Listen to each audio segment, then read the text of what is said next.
इंद्रकांत त्रिपाठी हत्याकांड का मामला।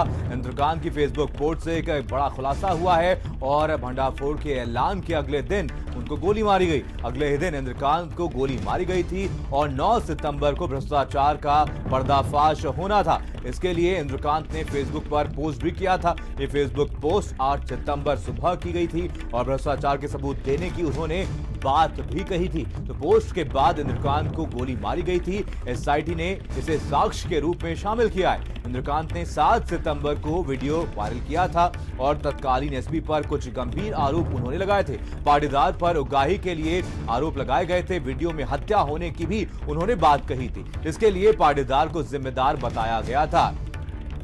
तो आपको बता दें इस पूरे मामले में कुछ नए खुलासे हुए हैं और आपको बता दें कि वीडियो में फेसबुक पोस्ट में कुछ गंभीर आरोप भी लगाए गए हैं।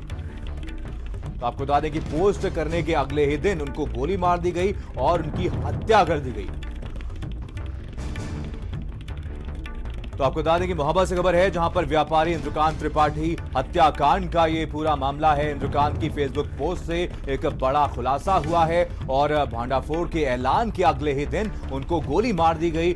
अगले ही दिन इंद्रकांत को गोली मारी गई। आपको बता दें उन्होंने एक फेसबुक पोस्ट किया था और 9 सितंबर को भ्रष्टाचार का पर्दाफाश होना था और 8 तारीख को उन्होंने पोस्ट किया था। 9 तारीख उन्होंने ऐलान किया था कि पूरा पर्दाफाश करेंगे और उसी के बाद उनको गोली मार दी गई, हत्या कर दी गई। भ्रष्टाचार के सबूत देने की भी उन्होंने बात कही थी। इसी पूरे खबर पर और ज्यादा जानकारी के साथ वीरेंद्र सिंह हमारे स्टेट हेड जुड़ गए हैं। वीरेंद्र जी, इस फेसबुक पोस्ट के सामने आने के बाद एक बड़ा खुलासा हुआ है। इस पूरे मामले में सरकार की तरफ से एसआईटी का गठन तो कर दिया गया है, जांच भी शुरू कर दी गई है, लेकिन सवाल यहां पर यह खड़ा होता है कि सारे सबूत होने के बावजूद आखिर एसपी की गिरफ्तारी अभी तक क्यों नहीं हो पाई है?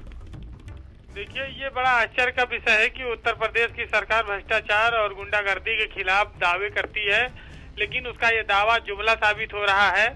पुलिस प्रशासन का सबसे बड़ा अधिकारी एसपी उत्पीड़न करके गोली मरवा के लोगों को हत्याएं हो रही है और उनसे पैसा वसूलता है। इंद्रकांत त्रिपाठी ने फेसबुक पर भी अब ये बात लिख दी थी कि उनको हत्या कराई जा सकती है। उन्होंने भंडाफोड़ कर दिया था कि एसपी उनसे 6 लाख रुपया महीना और डीएम ये लोग पैसा ले रहे हैं और ना देने पर जेल भेजने की धमकी दे रहे हैं, हत्या कराने की धमकी दे रहे हैं जी।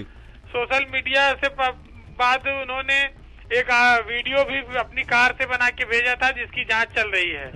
तमाम सारे गवाह हैं, सबूत हैं, लेकिन उत्तर प्रदेश के अधिकारियों के खिलाफ कोई कार्रवाई नहीं हो रही है। बिल्कुल मुकदमा लिख लिया गया है जिससे लोगों में शोर कम हो, लेकिन गिरफ्तारी मारीलाल पाटीदार की अब तक नहीं हुई है। बिल्कुल राजस्थान के मूल निवासी हैं ये और गुजरात में इनका परिवार रहता है मणिलाल पाटीदार का।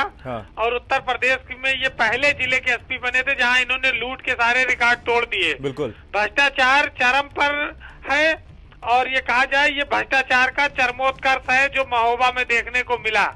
उसके बावजूद सरकार को पता नहीं किस सबूत और गवाह का इंतजार है जब वो मणिलाल पाटीदार पर और डीएम अवधेश तिवारी पर कार्रवाई करेगी, उनकी गिरफ्तारी करेगी। बिल्कुल वीरेंद्र जी, इस पूरे मामले में पहले भी लापरवाही साफ तौर पर देखने को मिली थी और लगातार अभी भी लापरवाही की जा रही है। कहीं ना कहीं पुलिस यहाँ पर किसी को बचाने का प्रयास कर रही है। आपसे जानना चाहेंगे, अगर इस पूरे मामले पर सही तरीके से सीबीआई जांच अगर होती है तो क्या कुछ बड़े नाम भी इसमें शामिल हो सकते हैं? बड़े जो नाम है वो इस जाल में फंस सकते हैं?